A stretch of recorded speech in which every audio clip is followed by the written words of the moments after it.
Imagine having to survive that as an organism.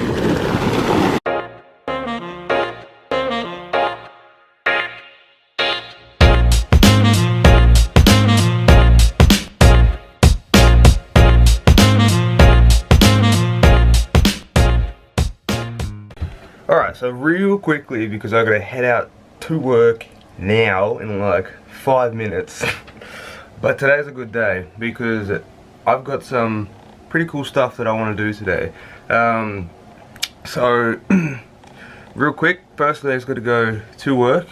Secondly, I gotta get back and get ready. Thirdly, I've got to head down to the location.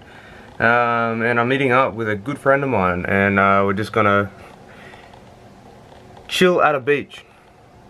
That's all you're getting until the next section or part.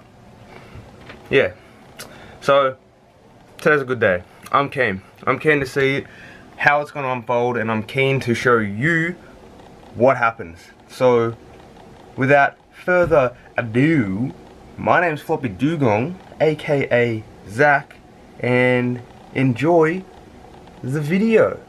Alright, so I've just pulled up to go see my mate, and that's where he's staying, Royal Palm, right there. I don't know if you guys can see it. Probably can actually. But yeah, that's Royal Palm, that's where he's staying. Real nice area actually. I was there on the weekend with him for his birthday.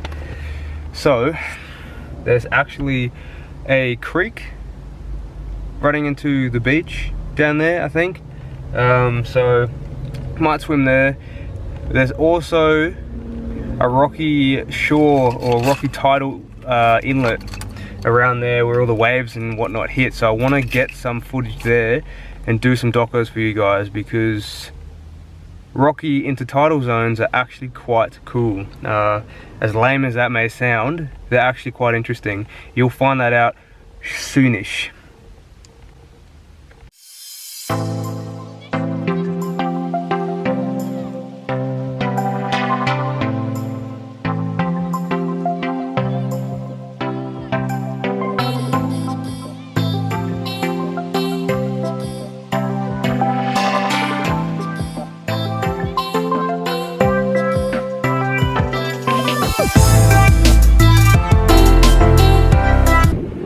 So we've made it down to the location that I was saying on the boat.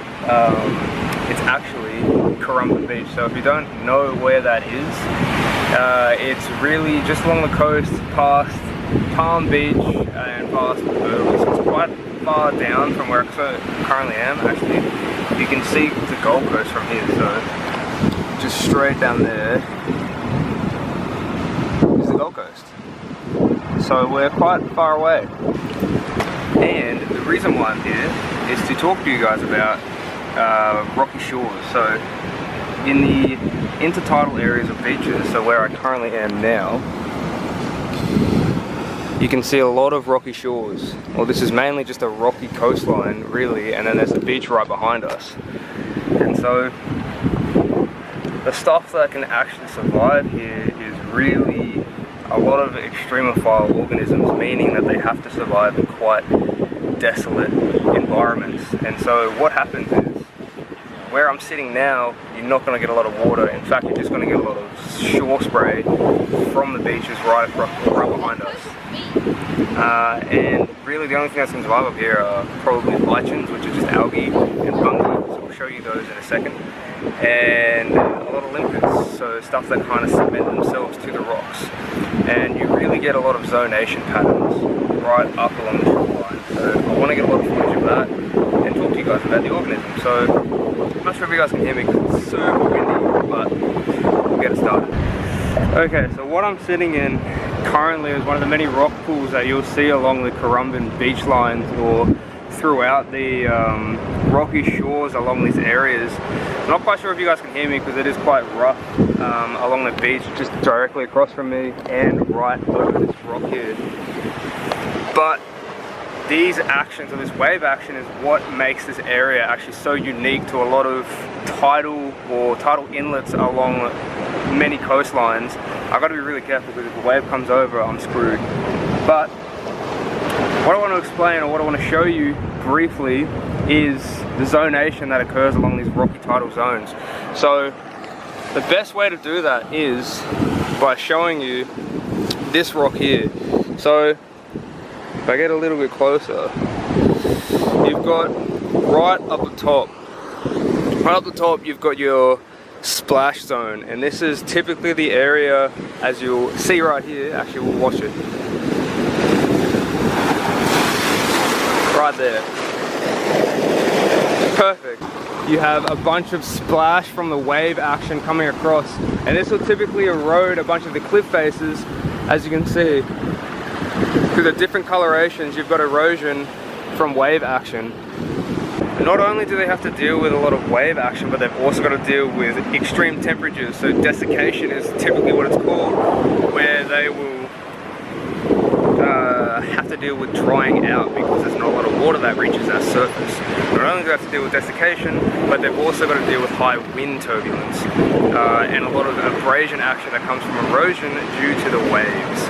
And this causes extreme environments for a lot of the organisms that try to inhabit these locations, really. So the main ones that will occur here are typically either lichens, which are a combination of fungi and algae, and they have a symbiotic relationship which allows them to absorb moisture, so that's the fungi part, as well as photosynthesize, which is the algae part. So it's a symbiotic relationship, so they both benefit.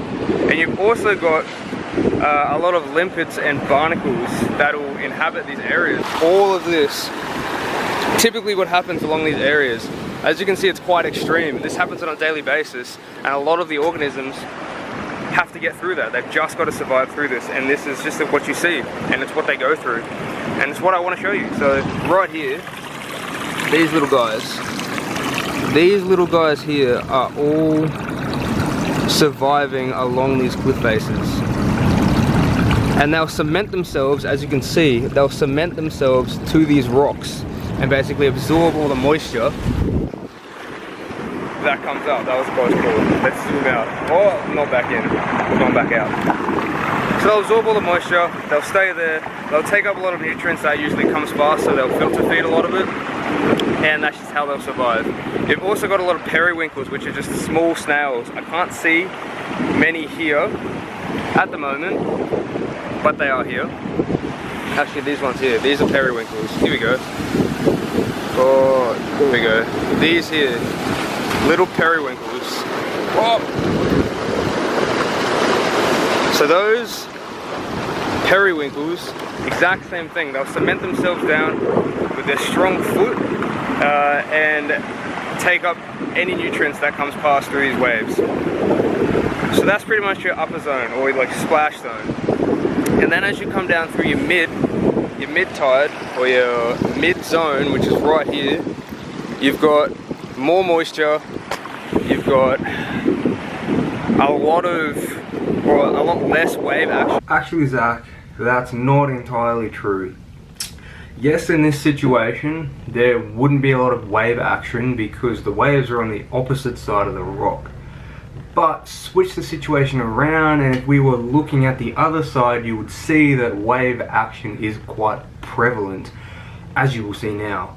So wave action on this side of the rock is actually quite high, making life or living there quite a difficult scenario, meaning that literally only species that are able to cement themselves to the rock or any type of hard surface would be able to survive there.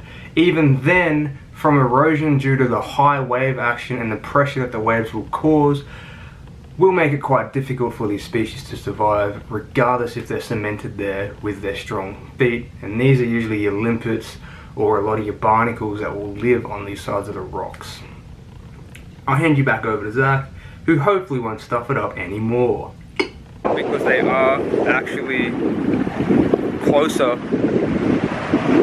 to the sedentary, or closer to a lot of stable water, and you'll get a lot of sedentary creatures, you know, ones that will just cement their foot, like I said before. in this area, in this cliff face here, you've got your lower zone. You've got your low zone where all this water is running into currently, and these guys are always submerged. They will always be underwater, and this is where you'll always find a lot of your creatures. So your crabs, your fish,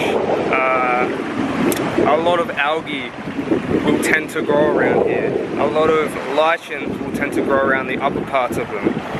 You'll see a bunch of snails which will come past. Actually, there is one snail. I don't know where it went. Here it is. Real quickly, before another wave comes, right here, you've got another snail. These guys, much like the others, cement themselves with their feet, and they'll take up a bunch of the water, get their moisture in, get their food in, typically feed along all the algae, as well as some snails will feed on other marine organisms. And that's pretty much it. They'll put themselves here, and they'll move along, and they'll typically go from the upper, well, they'll typically move from splash zones to mid zones all the way back down to their lower submerged zoning. Say hi, Jake. Hey, yo. This is bro. Someone lost their thongs. Smart one. So yeah. So Jake's starting his vlog, or his YouTube channel. Is it mainly fitness, or just like adventuring? Oh, it's a bit of everything, so it's like just like lifestyle, vlogging, yeah, fitness, golden era, bodybuilding, advice, vlogs, bit of everything. Hell yeah. Right, you chuck that in the description. I will. I'll put everything down below. Everything down below. I already chucked yours. I was like, yeah. Rocks. Yeah, everything will be down below. I'll probably even put the link along here if I can. And I'll chuck down your Instagram too. Definitely follow him. Yes, sir. He's got some sick shots, as I just saw, and they'll be going up soon, I reckon. I told him. I just want to say I love you, Mum and Dad. Sam, my sister, my dog, especially Simba.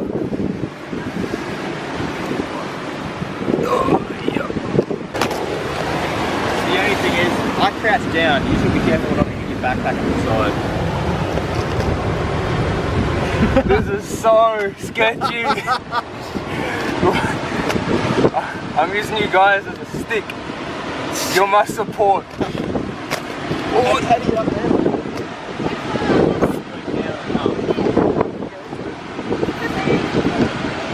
Oh, okay. Oh, we still gotta go up there. Yeah, there's not too bad, bro. Alright.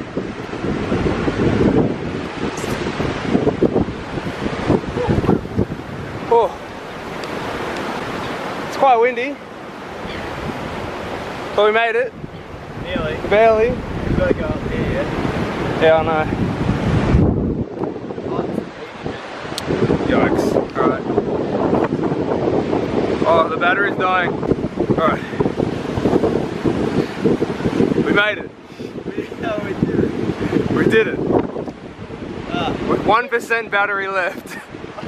We got like battery too? Yeah. Check out how high we are. Look at this.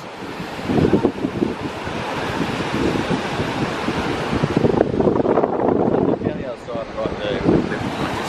Oh yeah, true. The cliff face. Good indication. Yeah, so that's the floor. And we kind of don't want to fall. Yeah, probably could die. Out of our best interest. I'd rather not fall. No, worth it. 100% worth it. Good view. Would recommend on TripAdvisor. I just realized I never actually ended off this video, so I'm gonna do that now. At home, in a different location, which is very awkward.